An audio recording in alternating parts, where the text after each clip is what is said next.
Bueno, seguimos entonces, estábamos diciendo que este Estado moderno, que es el Estado del siglo XIX, que se conforma con la idea de territorialidad, población y soberanía, es el Estado que lleva como clase emblemática a la burguesía, que a partir de la Revolución Francesa le pone fin, o es el principio del fin en un largo proceso de despedida de las monarquías absolutas, y comienzan los sistemas de poder representativo, donde el poder es del pueblo y se representa a través del voto por gente elegida que va a tener la obligación de cumplir teóricamente con los deseos y necesidades del bienestar del pueblo. Esa burguesía necesita libertad para poder actuar económicamente y no que tener un Estado encima que a través de leyes o trabas le saquen ese libre comercio que tanto necesita. De ahí viene el liberalismo. Cada vez que hablamos de liberalismo hablamos de esto. Tendencias políticas, económicas que quieren un Estado reducido. A medida que los estados modernos se van formando en el siglo XIX, necesitan como toda estructura que quiere instaurarse, una filosofía que lo sostenga y lo estructure, y esa filosofía va a ser el positivismo, va a ser la verdad legitimada desde el conocimiento científico, y acá aparece la ciencia, pero la ciencia moderna, la ciencia que no va a ser aquella búsqueda del saber que tenían los antiguos griegos. Esta ciencia va a ser una ciencia utilitarista, va a investigar para sacar provecho de la naturaleza, de los recursos, y en el caso de las ciencias sociales,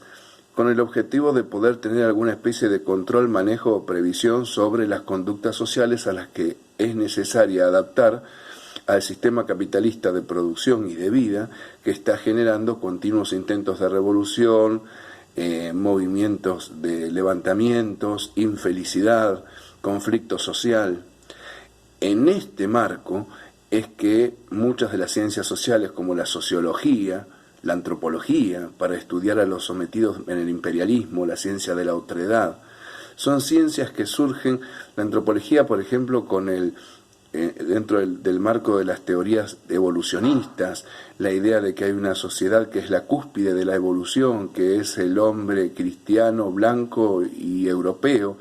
y que todo el resto de las civilizaciones están por debajo en una escalera evolutiva, y que el hombre europeo y cristiano, por estar allá arriba en la cúspide evolutiva, tiene derecho a controlar o a manejar a los otros para ayudarlos a ascender en esa escalera de la evolución. Y entre todas estas ciencias sociales que van a tener que ganarse el lugar de ciencia, porque las ciencias duras, como las ciencias naturales que estudian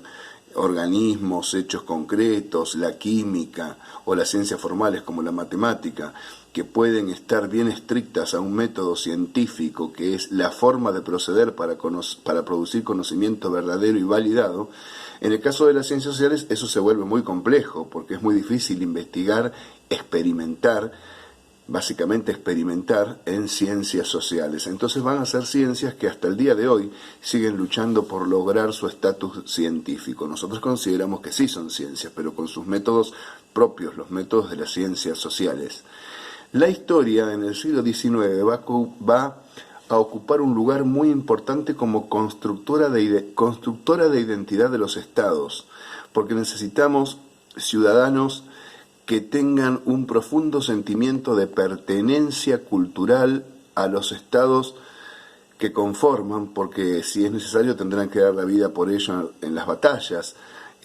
tendrán que cumplir y amoldarse a un ciudadano acorde a los sistemas políticos y económicos que la clase dirigente instaura, y para eso esos ciudadanos tendrán que adquirir ciertos valores, ciertas categorías de pensamientos con las que entender el mundo y la realidad, para moldear al ciudadano y que se adecúe a este sistema del Estado moderno burgués. La institución básica es la escuela, y dentro de la escuela la historia va a encargarse de instaurar un sentimiento nacional acorde con las políticas que el Estado quiera manejar. Entonces, lo que estamos viendo es que la historia es, como el resto de las ciencias modernas, utilitarista. Se busca un fin, un provecho. Que las ciencias sociales modernas hayan surgido con la idea de control, manejo y manipulación de las ciencias de las sociedades para que se puedan amoldar a los valores del capitalismo y de las sociedades burguesas industriales, de la idea de grandes potencias centrales y países periféricos, un mundo que comienza a globalizarse, la competitividad, el consumismo, el exitismo, y todo esto se puede ir incorporando.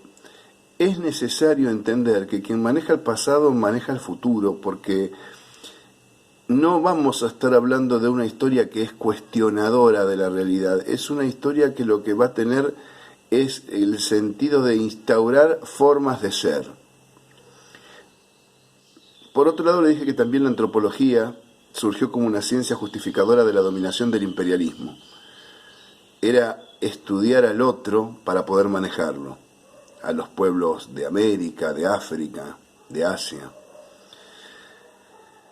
Pero esto no quiere decir que estas ciencias, o la sociología, que también nació para poder, de la mano de Comte y el positivismo, para poder entender la dinámica social, para ver cómo manejarla, para evitar que se revolucionen, para hacer que se adecúen y que funcionen. Pero no quiere decir que las ciencias nacieron así y así quedaron. Esto nos tiene que servir para entender claramente que ningún conocimiento científico o ningún conocimiento es inocente, que siempre tiene objetivos y tiene poder, relaciones de poder involucradas. Pero esas relaciones de poder van y vienen en esta polaridad en las que se pueden desplazar y todos los grises que hay en el medio. Porque también, así como la antropología nació para poder justificar el dominio del europeo por sobre otras potencias, tenemos a los tercermundistas y la antropología de la liberación, que se reapropia de esa herramienta y la utiliza para el fortalecimiento y reivindicación y ponderación de los valores culturales autóctonos de otras regiones que no son los polos hegemónicos del mundo, y construyen filosofías de liberación y lucha, por ejemplo. Y la historia, como herramienta para comprensión de lo social, se transforma, una vez reapropiada, en una herramienta que permite comprender el funcionamiento de las estructuras, entender la importancia del protagonismo social, de la acción individual y colectiva, poder cuestionar a las relaciones de poder dentro de las cuales todos vivimos, entendiendo cómo surgieron, a qué intereses responden, y entender también, en el conocimiento de las transformaciones de las estructuras sociales y culturales a través del tiempo, que los modelos que actualmente nos rigen también son una producción y una construcción histórica, son el congelamiento, la foto de unas relaciones de poder que ganaron y se instauraron. Entonces, eso nos permite entender que las relaciones de poder pueden ser modificadas con la acción del individuo o de lo colectivo. Esta, la de hoy, ya no es una historia positivista que se estudia aprendiendo de memoria nombres y fechas, bajo ningún punto de vista. Esta es una historia que busca la comprensión de procesos y el cuestionamiento y análisis crítico de lo que se cuenta, entendiendo que lo que se cuenta siempre es una interpretación y una recreación de los procesos que ocurrieron, y que la realidad se compone, como les dije anteriormente, por lo que está allá afuera y por el sujeto que interpreta, y ahí la realidad puede ser múltiple. Bueno, desde esta mirada quiero, a nivel herramientas de la ciencia propiamente dicha, que vayan conociendo. Es fundamental que ustedes tomen apuntes de todo lo que yo estoy diciendo, y que en este caso puedan entender que para estudiar de manera ordenada la historia de la humanidad y entender mejor los procesos que ocurren a través del tiempo, los historiadores han fijado etapas, es decir, períodos en los que las estructuras se mantienen bastante similares, bastante ciertas, características similares. Entonces, mientras eso no se modifica durante muchos años, a eso se lo llama una etapa. Así como un libro sobre tu vida podría tener un capítulo que diga hasta el primer año,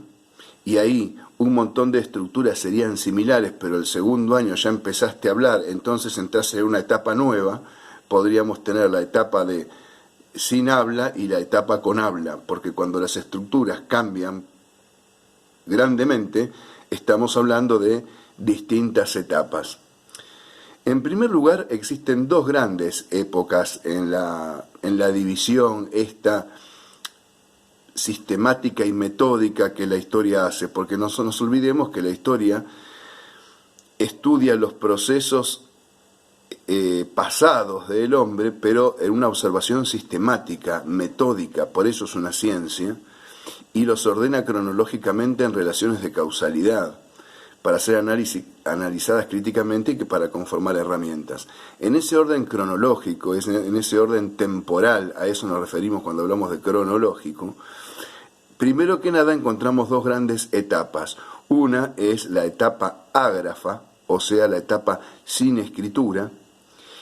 y la otra es la etapa de la historia escrita. Tradicionalmente, la etapa sin escritura se la llamó prehistoria.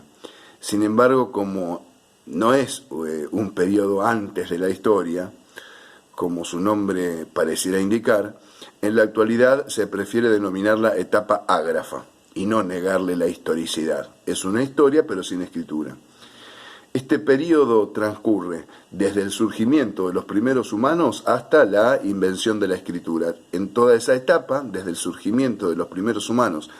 a la invención de la escritura, estaríamos entonces en lo que tradicionalmente se llamó la prehistoria y que ahora, cuestionando esa mirada, le estamos diciendo la etapa ágrafa. La historia escrita